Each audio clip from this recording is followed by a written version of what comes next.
وأيوب إذ نادى ربه أني مسني الضر وأنت أرحم الراحمين فاستجبنا له فكشفنا ما به من ضر وآتيناه أهله ومثلهم معهم رحمة من عندنا وذكرى للعابدين وإسماعيل وإدريس وذا الكفل كل من الصابرين وأدخلناهم في رحمتنا إنهم من الصالحين وذا النون إذ ذهب مغاضبا فظن أن لن نقدر عليه فنادى في الظلمات أن لا إله إلا أنت سبحانك إني كنت من الظالمين فاستجبنا له ونجيناه من الغم وكذلك ننجي المؤمنين وزكريا إذ نادى ربه رب لا تذرني فردا وأنت خير الوارثين فاستجبنا له ووهبنا له يحيى وأصلحنا له زوجه إنهم كانوا يسارعون في الخيرات ويدعوننا رغبا ورهبا وكانوا لنا خاشعين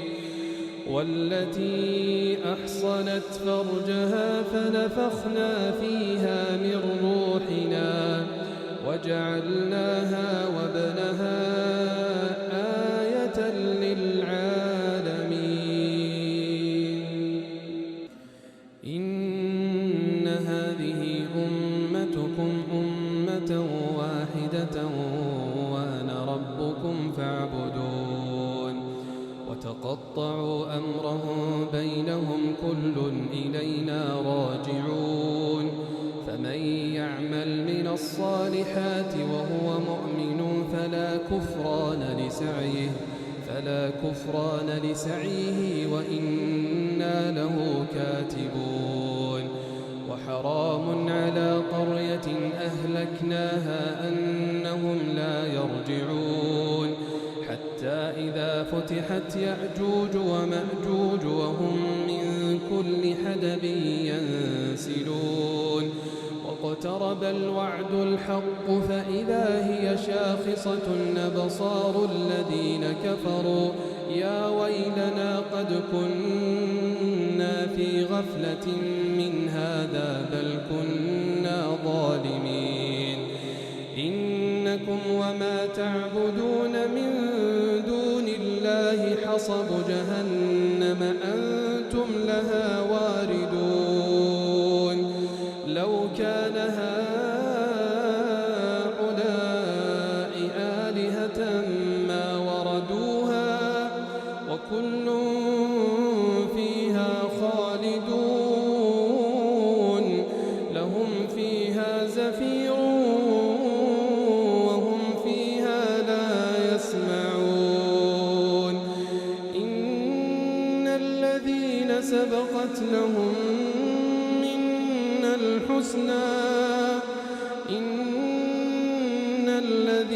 سبقت لهم منا الحسنى أولئك عنها مبعدون لا يسمعون حسيسها وهم فيما اشتهت أنفسهم خالدون لا يحزنهم الفزع الأكبر وتتلقاهم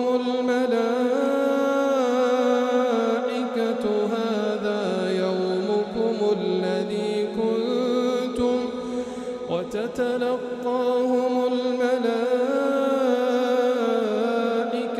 هذا يومكم الذي كنتم توعدون يوم نطوي كطي السجل للكتب كما بدأنا أول خلق نعيده وعدا علينا إنا كنا فاعلين. ولقد كتبنا في الزبور من بعد الذكر أن الأرض يرثها عبادي الصالحون إن في هذا لبلاغا لقوم عابدين وما أرسلناك إلا رحمة للعالمين. قل إنما يوحى إلي أنما إلهكم إله واحد فهل أنتم مسلمون؟ فإن تولوا فقل آذنتكم على سواء وإن أدري أقريب أم بعيد ما توعدون إنه يعلم الجهر من القول ويعلم ما تكتمون. وإن أدري لعله فتنة لكم ومتاع إلى حين. قال رب احكم بالحق وربنا الرحمن المستعان على ما تصفون.